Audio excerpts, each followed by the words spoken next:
Good afternoon guys. Ay, good morning po ba to? Good afternoon. Tuloy ko na sa inyo yung ginagawa ko. Pakita ko sa inyo igigisa ko yung gulay.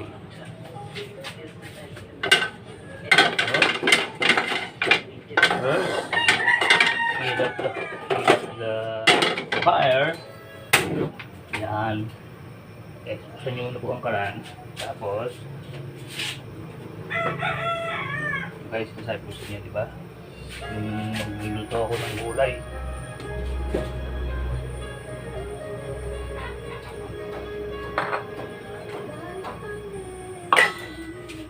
Teka muna po.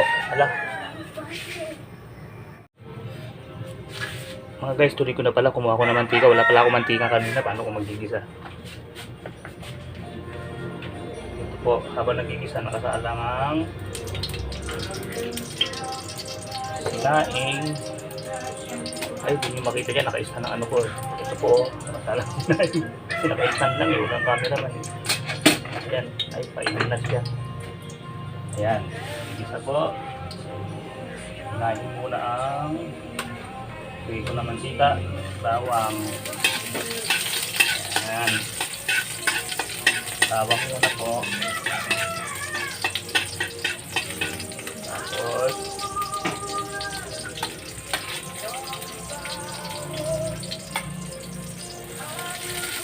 sibuyas.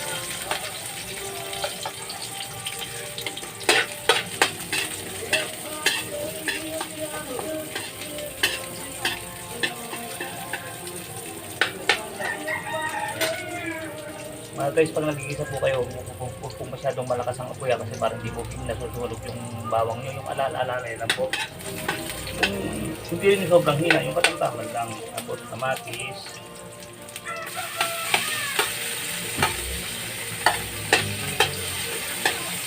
Nilagyan ko na po ng kamatis yan. Nilalagyan ko po ng konting ano yan, konting tubig.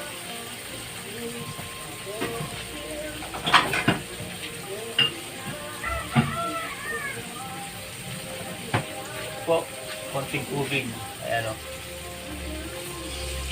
Maaring sabihin ng iba mali, pero ganun po yung ginagawa ko.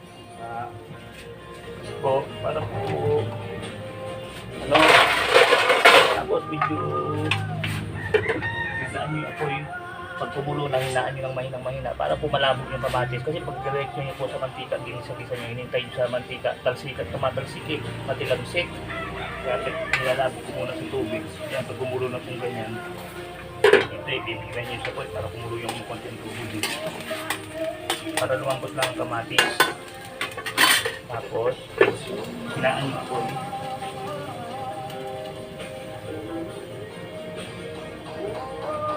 Cut muna po Welcome po. Welcome back po. Buksan na po natin. Yan po yung nasabi ko. Yan makita niyo po yung parang medyo labog-labog na po yung kamatis. Kaya kailangan mapalabas nyo yung ano yung saktong tubig na ilalagay nyo po. Yung saktong medyo matutuyo lang sa lalabas yung mantika ng pinanggisa nyo. Kailangan lumabas yung mantika. Kasi meron pa kayong igigisa yung sardinas. Ayan, pag natuyo na yung tubig, yung saktong malalabog ang kamatis, tuyo ang tubig. Ayan. Tuyo ang tubig, nalabog ang kamatis, lumutang ulit ang mantika. Ang purpose lang po na kayo nilalagyan ng konting tubig kasi para mapalambot yung kamatis. Kasi pagka yung direct nyo po pinapalambot yung mantika, yung kamatis matilamsik. Mapapato kayo, tatalsik sa mga braso nyo. Tapos patapo pa yung mantika. Dudumi pa yung lababo nyo, ang dami talsik ng mantika, ay yung kalan nyo. Matilamsik kasi pag direct, pag walang tubig. Yun po nalalabog ang kamatis na hindi dumudumi yung ano nyo, yung kalan nyo, hindi po kayo talamsikan ng mantika. Ayan, pagka medyo labog-labog ganyan, lumutang na yung mantika. Ayan. Pwede nyo lang igisa yung sardinas, hindi matilamsik kasi ano na labog na yung kamatis wala nang tatalsikan na. Yung kamatis kasi may tubig yan, kaya matilamsik yan Pwede nyo lang igisa yung sardinas na hindi matalamsik. Ay, mali po yun, huwag nyo sasama yun yun yung takip. Kamali lang po, papagkain. May takip pa pala. Kasi ano to, easy open kasi pag naano ko to, sineseparate muna po yung ano, yung tubig. Hindi ko muna diretsang tinatagalan takip para meron dyan panala. Ganun po. Ito po yung pinakatubig na yun. Sineseparate po para po pagdilisa. Kaya may takip na sumama pag ano. Tatanggalin nyo.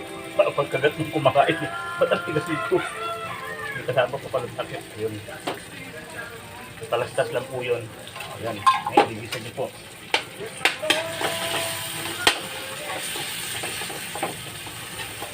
Ayan.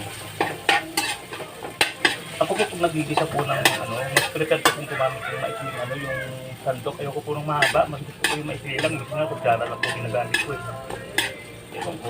Basta ako po ganun. Mas gusto ko yung ganun. Tapos ito kung meron po akong siling verde. Optional lang po to kasi maraming siling nagbenta sa amin yung medyo malilit. Optional lang po to kung gusto nyo lagyan. Pwede rin kung hindi. Ano lang po to para medyo matanggal ang lansa at mabango. Kasi pagbinas ang sinawag nyo eh. Para bumango. Tanggal ang lansa. Pero pwede rin kung walang ganito. Nasa sa inyo. Pampabango lang at pampatanggal ng lansa. Hindi naman naahang yan. Para lang Tapos na po ang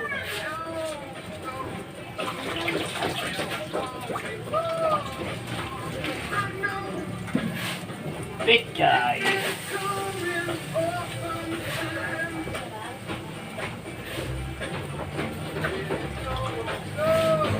Yan.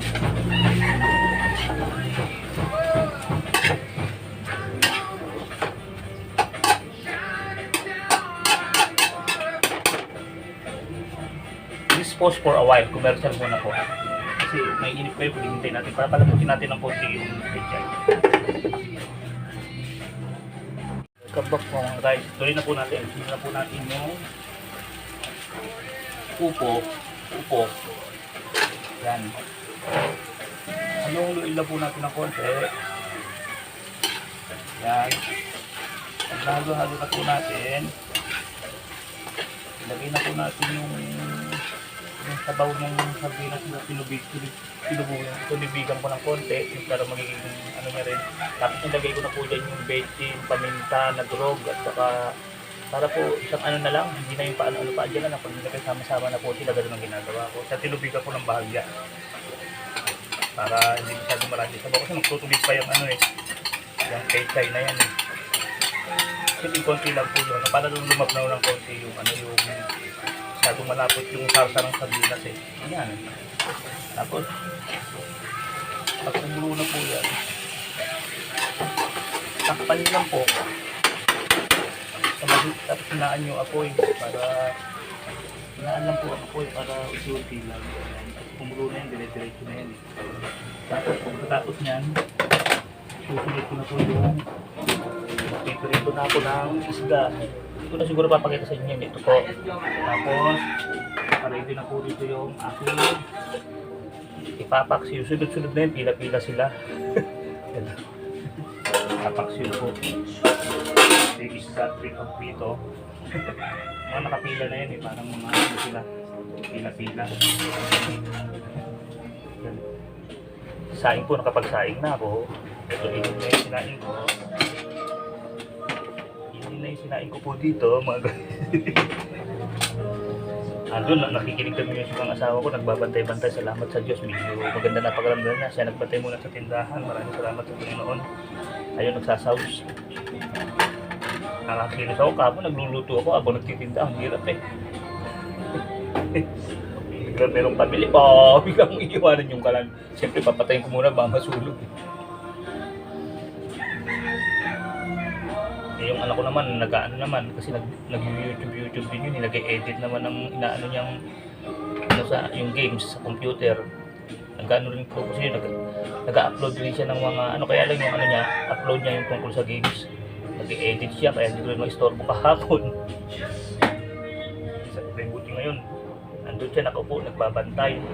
Habang nagluluto ako, ayun, salamat sa Diyos, nakaka-ano na siya. Yan lang po, tinakpan nyo yan.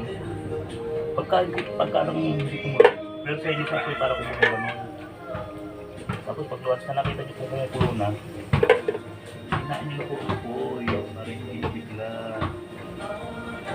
Yan. Sige mga guys, nandito na lang ha. Paalam na po ako sa inyo. Pakita ko muna po sa inyo yung niluluto ko. Tanggalin ko na sa stand. Ang hirap ng walang cameraman eh. Ayan po. Yan po, pag kumukulo na po yan, hininaan ko na po yun. Hanggang sa matuyo-tuyo na lang po ng konti sa sabaw niyan, okay na po yan, malambot na yung yan, sakto. Tapos sunod ko itong prito, sunod ko itong paksiw, ay wala pa palang suka. Ito pagkapatay ko na lang sa ako susukaan yan. Sige mga guys, nandito na lang Kuya Raymond Vlog. Maraming salamat po sa inyo. At higit sa lahat, maraming salamat sa Diyos. God bless you po. Keep safe, keep healthy. Always trust God.